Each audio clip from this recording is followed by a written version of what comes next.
મહેસાણાના વિસનગર એપીએમસી ખાતે આજની ઘડીતે રડિયામણી ભજન સંધ્યા કાર્યક્રમ યોજાયો, જેમાં મુખ્યમંત્રી ભૂપેન્દ્ર પટેલ સહિત મોટી સંખ્યામાં અનેક લોકો ઉપસ્થિત રહ્યા.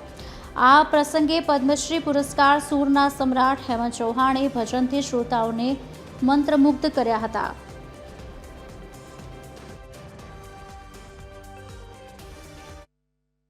ભજન ભક્તિ પરંપરા એ આપણે ત્યાં સદીઓ પુરાણી વિરાસત છે.